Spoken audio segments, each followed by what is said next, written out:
Hi, I'm Ashley Smith from the Farmington Hills Nature Center, and welcome to this episode of Nature in the Hills. Today we have with us Cindy Ross from Friends of the Rouge. She's the River Restoration Program Manager. Thanks for joining us, Cindy. Hi, Ashley. Thanks for having me. Yeah, so can you tell us a little bit about Friends of the Rouge, when it got started, and how it came about? Sure. We're a nonprofit organization, and we're dedicated to the restoration of the Rouge River, and we've been doing that since 1986. Okay, great.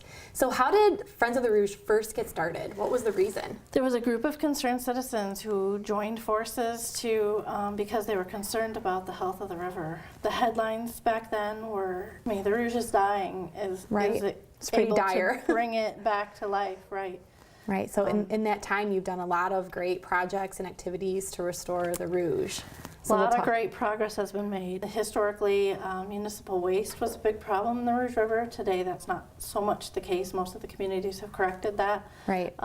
The river was treated as an open sewer and a place to dump trash. And I think after 30 years of engaging people in cleaning up the river and improving the river, we see far less dumping. And a lot of people are turning to the river for recreation, and we see home values higher along the river than away from the river. So it truly is a gem in our community. Right. It has a lot of benefits to all of us. Yeah. So what is your role within the Friends of the Rouge organization? I'm the River Restoration Program Manager, so I teach people about actions that we can do to improve the river. Historically we did a lot of cleanup, and that was really important, but stormwater is one of the biggest sources of pollution today. So if we can convince people or teach people how to manage stormwater on their property, that can have a big impact at improving water quality for us and for future generations. Right.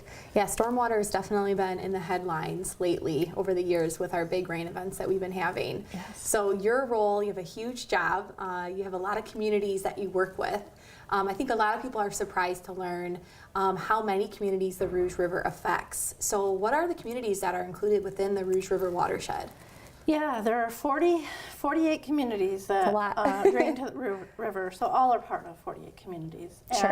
And the river drains, the headwaters of the river are as far north as Troy and Rochester Hills, and Novi and Walled Lake to the west, and Superior and Salem Township, and bordered by Dearborn. So a lot of suburban communities, as well as a good portion of the city of Detroit. Right. So the Rouge consists of a lot of, not just one main river flowing through. I think that also surprises people to learn that there's different branches. Yes. So what are the branches of the Rouge? There are 4 main branches. Okay. The main, the upper, which flows through Farmington Hills. The middle, which many people are familiar with, Hines Park, is the Middle Rouge, parallels the Middle Rouge. And then the lower, Canton and Romulus, City of Wayne. Okay, so speaking of Farmington Hills, that's our community. So what is the river like in our community? What's the state of the river now, and maybe what was it used to be? What was it like back when the Friends of the Rouge first got started? Yeah, the river has improved. Dissolved oxygen levels are higher, so we're supporting fish. In Farmington Hills, we have the red-side dace, which is rare endangered minnow species in the Rouge system. It's only found in the Rouge and one other creek in the state of Michigan. Wow. So it's a pretty unique thing. It's not a game fish, so a lot of people are not aware of it. But it's ecologically important, and it's kind of unique that we have that species here in Farmington Hills. Right. Another unique, or maybe not so unique, but a beautiful species of fish is the rainbow darter. And we catch them. Such a cool fish. When we're sampling out here, and they're just beautiful. I think they're not as common for people to come across too, is because they're so camouflaged. Yeah. They're hard to spot. They're at the bottom of the river. But we have a lot of gems when it comes to fish. But I know that there are also a lot of unique macroinvertebrates too in the river. Are there any that we have in the Farmington Hills community that Friends of the Rouge looks at? Sure, there's a whole host of invertebrate species that we're looking at, including some larger species like the crayfish and clams. So we do have a nice abundance and diversity, and that's what you want. And we're seeing that improve in most of our sites. The upper actually is one of the sites on the decline, and we don't quite know why that is. And so we're monitoring for that.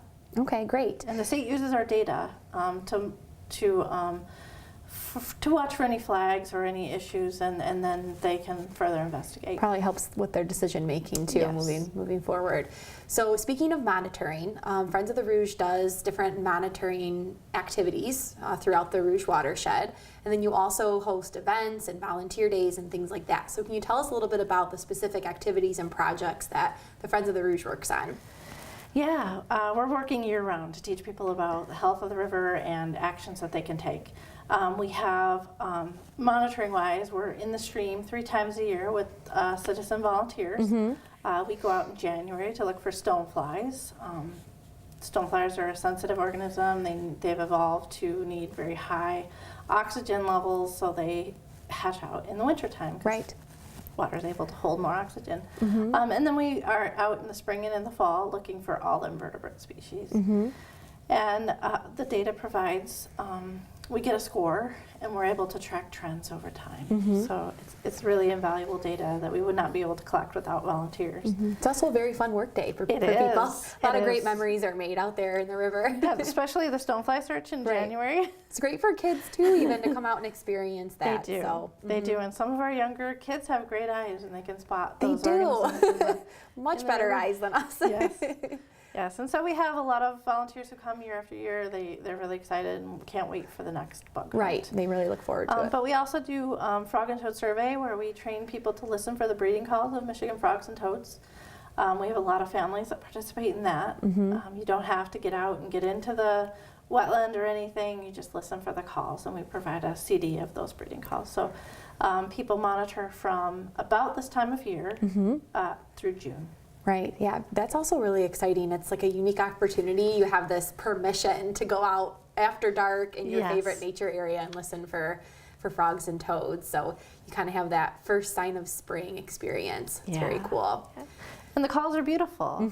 We call it the Frog Orchestra. Yep, and once you get to know them all, you feel like a very professional, like you can follow the signs of spring as it goes along and turns into summer and even into the fall. So it's great knowledge to have. Yeah. So in addition to your monitoring, you also do education and volunteer projects. So tell us a little bit more about the education activities and projects you do too. Yeah, so we have both K through 12 program, where we're with the Rouge Education Project, where we're working with teachers, teaching them how to do water quality monitoring and physical and biological surveys with their students. And, you know, equally important is the opportunity for the kids to get to the river. A lot of kids, you know, don't have that opportunity. Sure. So they physically go out and look at the stream and do the chemical and the biological monitoring, and they do physical surveys. And they have just a great time. If they find a crayfish, you know, all the kids are excited. Everyone has to take a look. And Friends of the Rouge does a great job of showcasing specific sites throughout our watershed for the Rouge River Education Project too. I really think that's great that you utilize different sites to take the kids to and get to experience the river there. Yeah, Especially in their own backyard.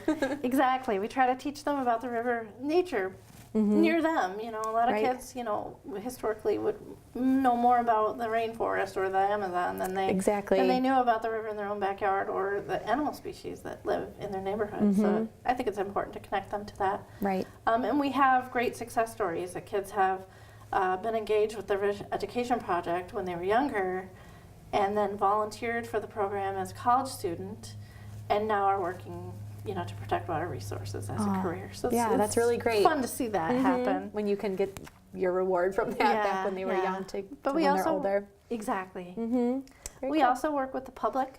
We do annually. We do many workshops on different topics, teaching people about native mated with us. I've had a really positive experience. I think you've done a great job of making Friends of the Rouge more of a household name. A lot of families are familiar with the organization and the work that you do. So it's a credit to all of the projects and things you've done over the years.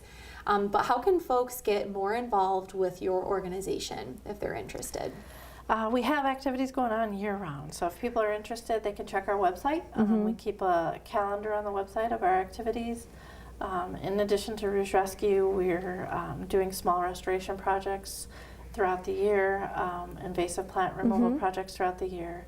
And if they'd like to be involved in monitoring, we have those activities as well. So definitely check out our website. We also have Facebook page and Twitter, so You have a great website for sure with a lot of information. Thanks. Is there a spot on the website where people can donate if they're interested in that? There absolutely is. Yeah. Great. We make it very easy to donate, and we have a lot of different membership levels. So folks can become a member then of Friends of the Rouge. Yep. Awesome. Yep. That's great.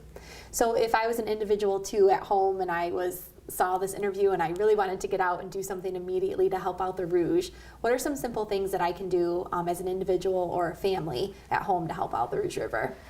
Well, I mentioned lawn care, so being very mindful of what you put on your lawn, Right. and how often and how much. So the fertilizer and Yep. herbicide, pesticide. Yep. For sure. Using slow release, water insoluble Mm-hmm. fertilizers, and then washing your car at a car wash. Very simple things. Picking up your pet waste. Planting some native plants. Planting native plants, of course. That's my favorite Putting in one. a rain garden, which is just a simple little garden that's dish-shaped.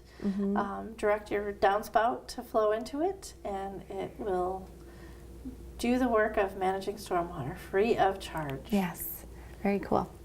So thank you so much for joining us today. Was there anything else that you wanted our viewers to know about Friends of the Rouge or activities or events you have planned in the future? Sure. Well, one thing is if you're a homeowner on the river, it's really important not to mow up to water's edge. Right. If you leave a native plant buffer of maybe a combination of trees and herbaceous plants, some wildflowers or grasses, that will really help to stabilize the soil from eroding away and filter any sediments or pollutants from entering the river.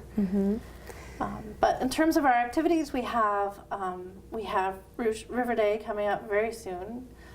People should be excited and check that out. We have a whole variety of activities taking place at different sites, and Heritage Park is one of our largest, really productive work site. And I know we'll be here for Earth Day as well. Yeah, our annual Earth Day celebration we have here on Earth Day every year. We're excited about that.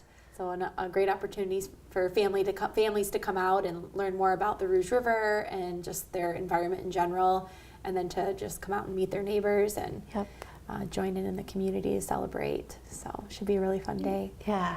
Yeah, well, thank you again so much for joining us on Nature in the Hills. So if you have any other questions about Friends of the Rouge, you can visit their website or give the Nature Center a call at 248-477-1135. Thanks for watching Nature in the Hills.